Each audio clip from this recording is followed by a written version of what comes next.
Sometimes it feels like low supply and is actually not. Reduced flow does not equal to low milk supply. It just feels like you're not producing as much because you're not seeing it come out. Whenever your breast is feeling really full and uncomfortable, the discomfort and the fullness is what tells your brain, oh, let's relax the milk factory. We don't need to make more milk. Hi everyone. Welcome to Lactation with Amy. Today we're going to talk about something I know that causes a lot of distress for new parents, low milk supply. Whether you're exclusively breastfeeding, combo feeding, or pumping, we're going to go through practical and realistic ways to help you boost your supply without losing your mind. Let's get into it. Okay, first things first, sometimes it feels like low supply and is actually not. That's called perceived low supply. It's super normal for your baby to feed all the time, especially in the early weeks. It's also normal for your breast to feel a lot softer and not leak as much anymore as your baby adjusts and down-regulates your supply around the 6 to 8 weeks mark. You can still make a full supply for your baby despite not feeling super full, engorged, and leaking all the time. But here's what might indicate a true low milk supply. If your baby is not gaining weight as well as we want them to, if there are not enough wet nappies, less than 6 nice and clear wet nappies every day after the first week of life, or if baby always seems really unsettled after a full feed and needs to feed more than 12 to 13 times per day. So if that's what you're seeing, let's talk about what you can do. Number 1, reducing stress and support the letdown. Did you know that stress can actually inhibit your letdown reflex? The letdown reflex is a hormone response from stimulation that causes tiny little muscles in your breast to help your body release milk. Now, when we are really stressed or in a lot of pain, our cortisol level increases in our brain, and that reduces the production of oxytocin, which promotes the letdown. This means that our milk will not flow out nicely. Reduced flow does not equal to low milk supply. It just feels like you're not producing as much because you're not seeing it come out. However, our breasts work on a demand and supply mechanism, and long-term reduced letdown response will mean that less milk is being removed, and over time, if that's a constant routine, every single feed we're experiencing trouble with our letdown, then we can end up with actually reduced overall milk supply. Things you can try to promote the letdown are the things that make you feel loved and make you feel good. You can try warm shower, skin to skin with baby, gentle music while pumping, or even just deep breathing exercises. Relaxation goes a long way. I have a video on 13 ways to help you promote the letdown reflex, so please watch that video if you think this is what's causing your low supply. Number 2, check the latch and milk transfer. Even if your baby is feeding frequently, a shallow latch or incoordination can mean that they're not effectively removing milk. Similarly to what we talked about with our inadequate letdown reflex, shallow latch and poor milk transfer can confuse your body into thinking that you don't need to make that much milk. So if you're struggling with your supply because of shallow latch, nipple pain over long periods of time and not resolving for a week and longer, please reach out to a lactation consultant to check the latch, the positioning, your baby's ability to suck and swallow. If your baby has not been latching well on the breast and removing milk efficiently, you might end up making a little bit less of what your body is capable of making because of the long-term reduced removal of milk. Sometimes a few little tweaks can make a huge difference. If baby needs a bottle after a breastfeed as a top-up, then you need to express what your baby didn't drink. So pumping after breastfeeds will help you to let the body's demand and supply balance out. Number 3, frequent milk removal. If your baby only breastfeeds on one side, let's do the other side too. Try feeding every 2 to 4 hours during nighttime. Avoid feelings of fullness in your breast. Whenever your breast is feeling really full and uncomfortable, the discomfort and the fullness is what tells your brain, oh, let's relax the milk factory. We don't need to make more milk. Meanwhile, every time you soften your breast after expressing or a really good breastfeed, the softness in your breast tells your milk factory to work harder and work overtime and increase your milk supply. Nighttime feeds are so important.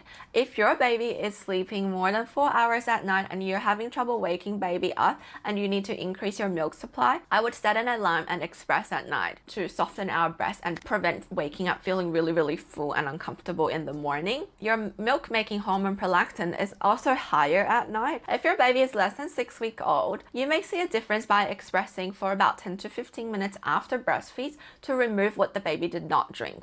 The extra removal and stimulation can tell your body to make more milk. However, triple feeding is exhausting and a lot of work. You should expect to see an increase in milk supply within 1 week of triple feeding, and if you don't see a difference, it's time to reevaluate whether the effects are worth your time and your energy. Look after your mental health, and let's look at some other options.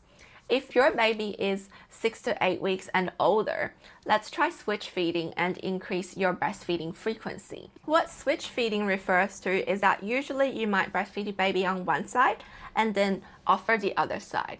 Switch feeding is when you offer A, B, A, B every time, or you can do A, B, A. So that's when you feed 3 to 4 sides every breastfeed.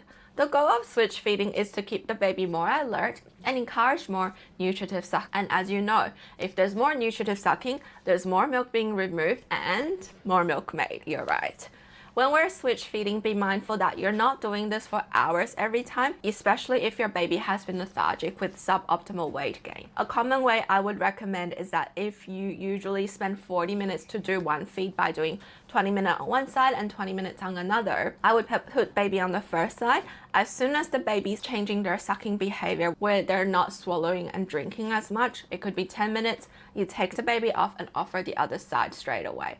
So the goal is that if you do 10, 10, 10, 10, your baby might end up drinking more milk and have a more efficient breastfeed compared to 20 minutes and 20 minutes. If you're pumping or want to give your supply a serious boost, you can try power pumping. If you're exclusively pumping, you should be pumping at least 8 times in a 24-hour period. You're going to pick one of those pumping sessions and replace it by a 1-hour pumping session. You're not pumping for the entire hour, you're pumping for about 20 minutes to begin with, and then you're going to rest your breast from expressing for 10, and then pump for 10, rest for 10, and then pump another 10. Do this for a few days in a row and you might notice a bump in your milk supply.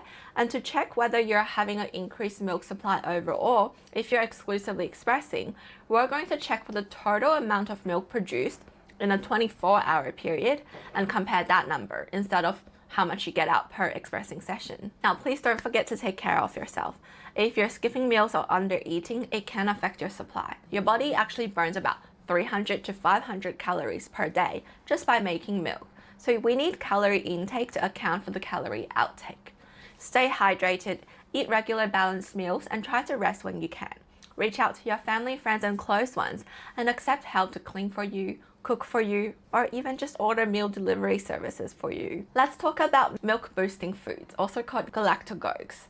No food alone is a miracle cure, but they can support you when combined with good feeding or pumping habits. Traditionally, in a lot of non-Western countries, herbs have been used and believed to assist mothers enhance their overall recovery. These herbs include fenugreek, goat's rue, milk thistle, dandelion, millets, seaweeds, anise, basil, blessed thistle, fennel seeds, moringa leaves, among others. While the fact that these herbs have not been used for centuries without apparent harm is reassuring, there's also little or no scientific evidence for their effectiveness or safety. This is not me telling you not to use them. I think it's probably worth having a go if you've tried every other strategy, but just be aware that the doses and the strength and the purity of the herbs needs to be pretty specific for it to actually have milk increasing effects. So please do your own research and find out where your herbs are coming from. How much do you need to take for it to best help you increase your milk supply? Medications such as mirtilium and metoclopramide have been found to increase your milk supply.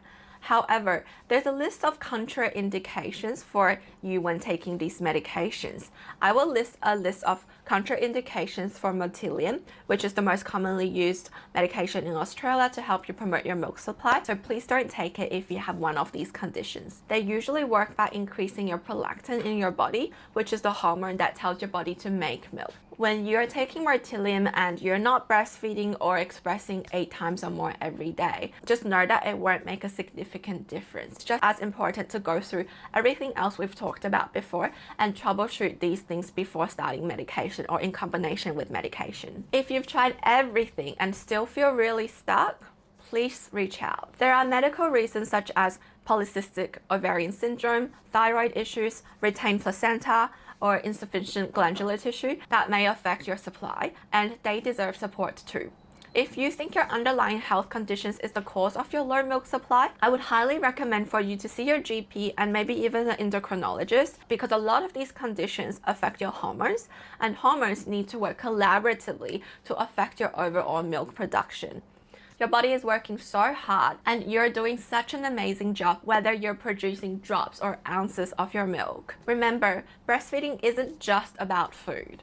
It is also about bonding, nurturing, and providing comfort and security for you and your baby. If you cannot establish a full milk supply for your baby and you need to mix feed with formula, you're still doing an amazing job. If you found this helpful, give it a like and subscribe for more breastfeeding support.